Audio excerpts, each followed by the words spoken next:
다 같이 사도신경으로 우리의 신앙을 고백하며 새벽 예배를 하나님께 드리겠습니다. 전능하사 천지를 만드신 하나님 아버지를 내가 믿사하며 그 외아들 우리 주 예수 그리스도를 믿사오니 이는 성령으로 잉태하사 동령녀 마리아에게 나시고 본디오 빌라도에게 고난을 받으사 십자가에 못 박혀 죽으시고 장사한 지 사흘 만에 죽은 자 가운데서 다시 살아나시며 하늘에 오르사 전능하신 하나님 우편에 앉아 계시다가 저리로서 산자와 중자를 심판하러 오시리라.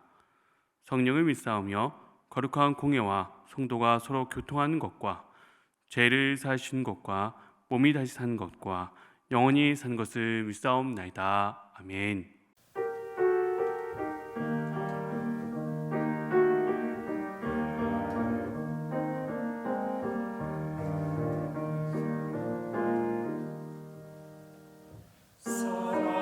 사랑하는 주님 앞에 형제자매 한 자리에 그 시민을 생각하며 즐거운 찬송 부르네. 내 주 예수 어디마다 모든 사람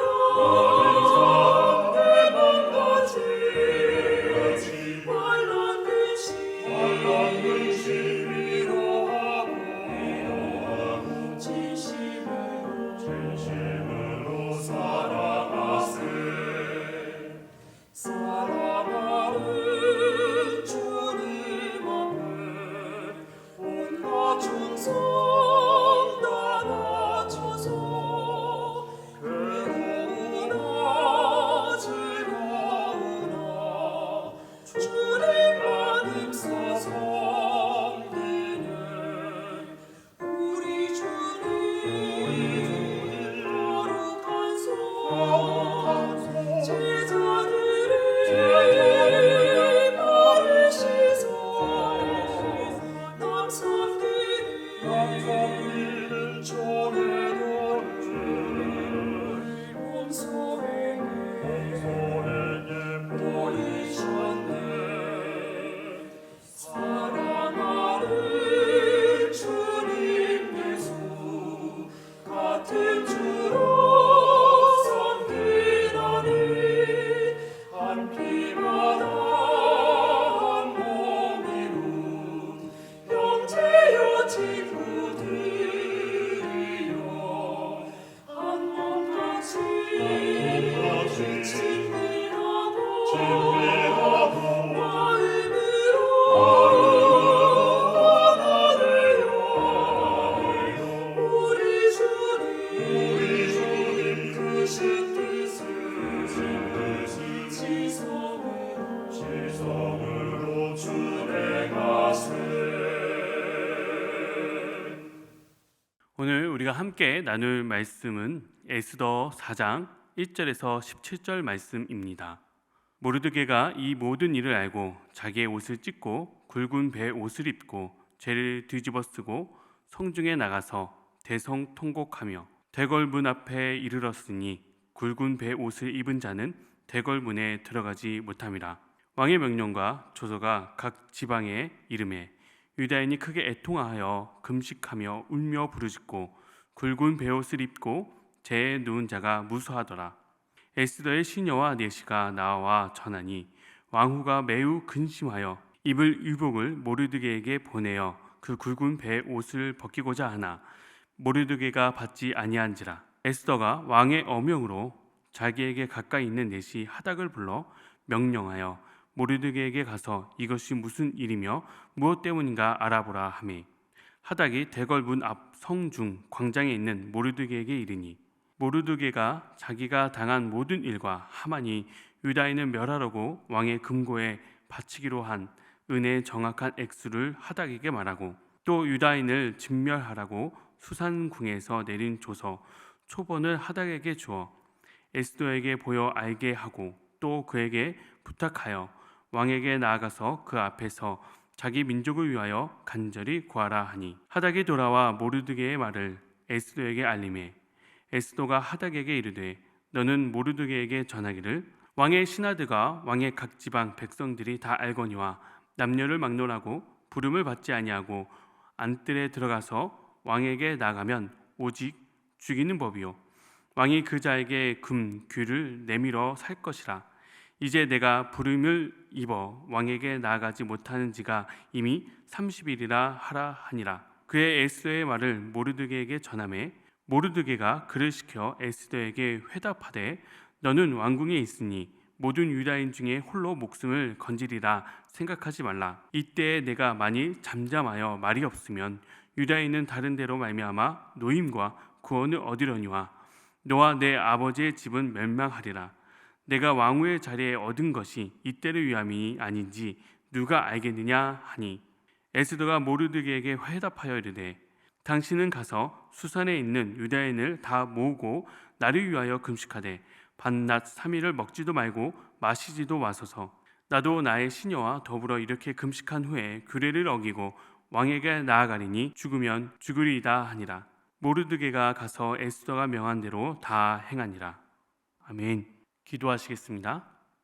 할렐루야. 사랑이 많으신 하나님 아버지, 오늘도 주님의 크신 은혜로 우리를 이 자리에 불러주시고 주님의 이름을 높이며 예배드릴 수 있도록 인도해 주심에 감사합니다. 이 새벽 저희가 마음을 다해 주님 앞에 나아갑니다. 주의 말씀을 사모하며 하루를 시작하오니 오늘도 말씀으로 저희들의 삶을 이끌어 주시고 우리의 걸음마다 빛이 되게 인도하여 주옵소서. 이 나라 이 민족을 주님 손에 올려드립니다. 다가오는 대통령 선거를 주관하여 주시고 하나님을 두려워하며 국민을 진심으로 섬길 수 있는 바른 지도자가 세워질 수 있도록 주여 인도하여 주옵소서. 오늘 에스더서 말씀을 통해 믿음의 결단이 우리에게 얼마나 중요한지를 살펴보게 하시고 우리들의 삶 가운데 이 믿음이 나타내어 들고 하나님 보시기에 결단하고 나아가는 저희들의 삶이 될 수 있도록 인도하여 주옵소서. 이 우리들의 모든 기도가 주님께 향기로운 제사로 올려지게 하시고 하나님의 선하신 뜻과 완전하신 계획 안에서 가장 좋은 방법으로 주여 응답하여 주시옵소서. 오늘 하루도 주님의 은혜 안에 거하며 하나님의 뜻이 이루어지는 복된 삶이 되게 인도하실 줄 믿으며 예수 그리스도의 이름으로 기도드립니다. 아멘. 어느 유명한 예화 중에 이런 예가 있습니다. 어느 날 나이가 지긋한 한 신사가 길을 갔다가 우연히 오랜만에 한 친구를 만났습니다. 그런데 그 친구는 얼굴이 최채하고 근심 가득한 얼굴로 인생의 여러 가지 문제로 인해서 지쳐 있었던 것이었습니다. 그래서 이 친구는 이 신사에게 하소연을 합니다. 인생에 문제가 없는 곳 좀 알려주게. 네, 그곳에 당장 좀 이사를 가고 싶네. 그러자 이 신사가 마침 딱 그런 곳이 있다고 이야기하면서 교회 외곽에 있는 한 공동묘지로 갔던 것이었습니다. 자네가 생각하는 문제가 없는 곳은 바로 이곳일세. 그러니 이곳에 이사 와서 아무 걱정 없이 고민 없이 살아가 보게.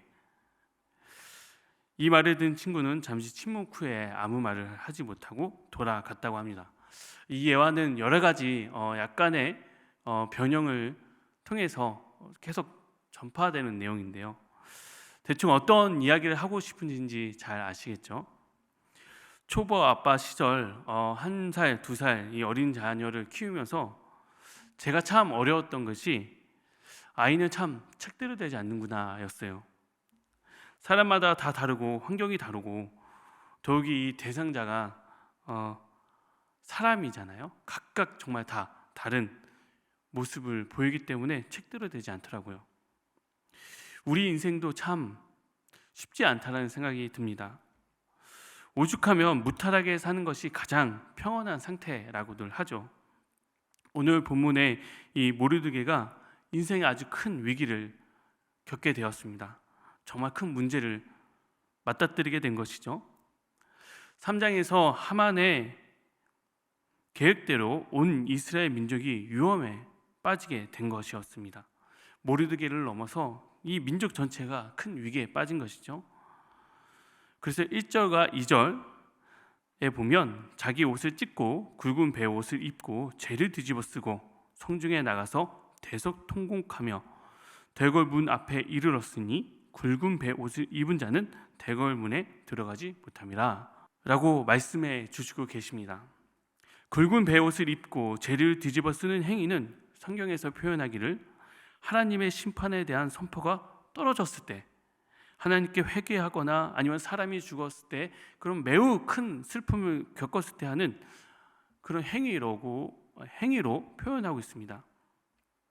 이는 모르드게가 아주 매우 심각하게 이 상황을 파악하고 있다는 것이죠. 각 지역 고을로 법의 명령이 떨어졌으니 당연한 일이죠. 이렇게 인생에 감당할 수 없는 큰 어려움이 닥쳤을 때 우리 하나님의 백성들은 하나님께 나와야 합니다. 너무나 당연한 것 같지만 너무나 쉽게 잊어버리거나 망설이기도 합니다. 왜냐하면 내가 그동안 신앙생활을 좀 솔직히 잘 못한 것 같아. 아니면 교회 내가 이래도 되나? 라는 망설임이 있는 사람들이 있기 때문이에요. 물론 이 자리에 나와서 또는 이 온라인으로 또 예배드리는 우리 믿음의 우리 성도님들은 아마 평소에 항상 하나님을 찾고 또 이렇게 기도하는 것이 너무나 익숙하고 또 너무나 당연한 일로 받아들이실 거라 믿어요. 그렇기 때문에 우리가 인생의 어려움을 겪을 때 사실 주님 앞에 나오는 것 어렵지 않죠. 그런데 그럼에도 불구하고 여전히 주님 앞에 나오는 걸 어려워하는 사람들이 있습니다. 우리 인생의 어려움을 찾아올 때야말로 우리의 신앙이 발현되어야 할 순간입니다. 하나님께 기도하며 나아가며 문제가 해결할 수 있을 것이라는 믿음이 우리 안에 작동되어야 합니다. 모르드게는 모든 성 사람들이 다 알도록 도시 한가운데 지나가며 큰 소리로 부르짖습니다. 보통 에스더 시대를 이스라엘 민족이 포로가 된 지 120년이 지난 시대로 보고 있습니다. 중간에 고레스 칙년이 내려져서 이스라엘로 귀환한 내용이 이 에스라와 느헤미야 이야기인 것이죠. 이스라엘로 돌아가도 되는 명령이 떨어졌지만 여러 가지 이유로 여전히 페르시아에 남아있던 이스라엘 백성들에게 이번 이 사건은 아주 큰 충격이 되었을 것입니다. 여전히 뭐 이거 진짜야? 설마? 정말이야? 라고 사람들이 어수선하고 있었을지도 몰라요. 갑자기 뜬금없는 명령이 떨어졌고 그것도 너무 정말 믿기 어려울 정도의 이야기잖아요. 이게 정말 현실이야? 그런데 모르드게가 이 성문 앞에서 대성통곡하는 것을 보면서 이 법령이 더 이상 뜬구름 없는 소문이 아닌 것입니다. 정말 심각한 일이 되은 것이에요. 이거 정말 큰일 났구나. 이건 정말 실제 일어난 일이구나. 모르드게는 이 큰일을 에스더 왕비에게 알려야만 했습니다. 에스더는 모르드게의 이 소식을 듣고 의복을 보내지만 받질 않습니다. 에스더는 왕후의 자리에 있지만 왕의 부름이 없이 왕 앞에 나아가면 죽임을 당할 수 있는 이 현실적인 두려움에 직면하게 되죠. 그래서 이 모르드게의 간곡한 부탁도 이 왕비가 주저하게 돼요. 보통 이런 이야기를 들으면 그래? 내가 너무 좀 큰 부탁을 했구나. 그래? 지금 네가 상황이 그래? 그럼 이거 정말 어떡하지? 이거 큰일 났네. 야단 났네. 다른 방법을 빨리 어떻게 해야 되지? 시간이 부족한데. 그럴 법도 한데 지금 모르드게는 단호하게 이야기합니다. 13절 14절 모르드게가 그를 시켜 에스더에게 회답하되 너는 왕궁에 있으니 모든 유다인 중에 홀로 목숨을 건지리라 생각하지 말라. 이때 내가 만일 잠잠하여 말이 없으면 유다인은 다른 데로 말미암아 노임과 구원을 얻으려니와 너와 내 아버지 집은 멸망하리라. 내가 왕후의 자리를 얻은 것이 이때를 위함이 아닌지 누가 알겠느냐 하니 개인의 사회적 성공은 축하받을 만한 일입니다. 수많은 노고와 희생의 결과로 얻은 성공이라면 더할 나위 없죠. 포로로 끌려간 민족이었지만 왕비의 자리까지 오른 에스더, 물론 후궁이라 할지라도 포로 신분으로 꽤 큰 업적이며 매우 이례적인 일입니다. 모르드게의 말은 강하게 들리지만 사실 에스더가 눈 딱 감고 무시했다면 자기의 생명은 어떻게든 부지했을지도 모를 일입니다. 더욱이 에스더 1장을 보면 왕의 명령으로 사람 앞에 나오라는 이 명령을 듣지 않아서 폐위된 선례가 있습니다. 주저할 수밖에 없는 이런 상황 가운데 에스더는 큰 결단을 합니다. 16절, 당신은 가서 수산에 있는 유다인들을 다 모으고 나를 위하여 금식하되 밤낮 3일을 먹지도 말고 마시지도 마소서. 나도 나의 시녀와 더불어 이렇게 금식한 후에 규례를 어기고 왕에게 나아가리니 죽으면 죽으리이다 하니라. 에스더는 자신만을 위해 성공이라 생각하지 않았던 것입니다. 누가 알겠습니까? 이럴 때를 위하여 왕비의 자리에 오른 것은 아닌지. 청소년부 사역을 하면서 아이들이 원하는 대학과 목표에 대해 이야기하곤 합니다. 대부분 아이들이 원하는 대학이 있는지 몰라도 사실 무슨 과를 가고 싶어 하는지 앞으로 고민해야 한다라고 이야기하곤 합니다. 안타까운 현실이지만 내가 누구인지, 내가 뭘 좋아하고 또 무엇을 하며 보람을 느끼고 즐거워하는지, 어떤 거에 흥미를 갖는지 이거를 고민할 생각을 사실 잘 주지 않아요. 그래도 몇몇 학생들 중엔 확실한 확고한 꿈을 향해서 달려가기도 합니다. 그러면 제가 그 아이들에게 한 가지를 더 묻습니다. 와, 멋있다. 그래, 그럼 그 목표를 이루면 무엇을 하고 싶어? 쉽게 말하면 영화 감독이 되고 싶어? 어우, 너무 멋있지. 그럼 감독이 돼서 뭐 할 건데? 의사가 되고 싶어? 변호사가 되고 싶어? 판사가 되고 싶어? 제일 많은 이 꿈의 1위가 돈 많은 부자가라고들 하죠. 그래, 좋다 이거야. 돈 많은 부자가 되고 싶어? 돈 많은 부자가 돼서 무엇 할 건데? 모르드게는 이때를 위함이 아닌가라고 물었고, 에스더는 죽으면 죽으리라 라고 응답하며 나아갑니다. 왕비가 되었어. 사회적으로 성공했어. 바로 하나님께서 이때를 위함이 아닐까? 나 혼자 성공하고 잘 먹고 잘 살면 끝이 아니라 하나님 나라의 구원의 역사에 참여하기 위해 모든 것을 걸고 기도하며 결단하는 에스더. 나의 성공이 나를 위함이 아님을 인정하며 나의 인생을 하나님께 맡기는 삶. 오늘 우리에게 하나님께서 이런 요구를 하실 때 여러분들은 어떤 결단을 하시겠습니까? 저 역시 이 말씀을 묵상하고 준비하면서 스스로에게 질문을 해봤어요. 저는 어렸을 때부터 아주 이른 나이에 하나님의 은혜를 체험하며 목회자의 삶을 결단했습니다. 학부, 대학원, 목회자가 되기 위한 모든 과정을 통틀어서 10여 년이 걸렸습니다. 그래서 목사 안수를 받았는데, 그래서 제일 중요한 목회자가 되어서 뭘 할 건데, 진지한 고민과 질문에 대한 해답 여전히 묻고 또 묻고 어떻게든 그 질문의 해답을 찾으려고 몸부림치고 있습니다. 여러분들은 이 질문에 무엇이라 대답하시겠습니까? 이때를 위함이 아니냐? 그럼 또 다른 질문을 하고 싶습니다. 우리의 자녀에게 하나님께서 이런 요구에 어떤 대답을 하실 수 있겠습니까? 우리가 모르드게가 되어서 우리 자녀 에스더에게 이렇게 담대하게 하나님의 은혜 앞에서 질문을 하고 대답을 요구할 수 있을까요?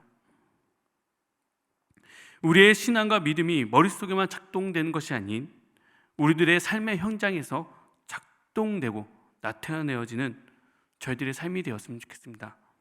그리고 이 질문에 우리가 하나님 앞에 기도하며 하나님께서 원하시는 그 뜻을 무엇인지 분별하며 대답할 수 있는 저와 여러분들이 되었으면 좋겠습니다. 주기도문 하시겠습니다. 하늘에 계신 우리 아버지여, 이름이 거룩히 여김을 받으시오며 나라가 임하시오며 뜻이 하늘에서 이루어진 것 같이 땅에서도 이루어지이다. 오늘 우리에게 일용할 양식을 주시옵고 우리가 우리에게 죄 지은 자를 사하여 준 것 같이 우리의 죄를 사하여 주시옵고 우리를 시험에 들게 하지 마시옵고 다만 악에서 구하시옵소서. 나라와 권세와 영광이 아버지께 영원히 있사옵나이다. 아멘.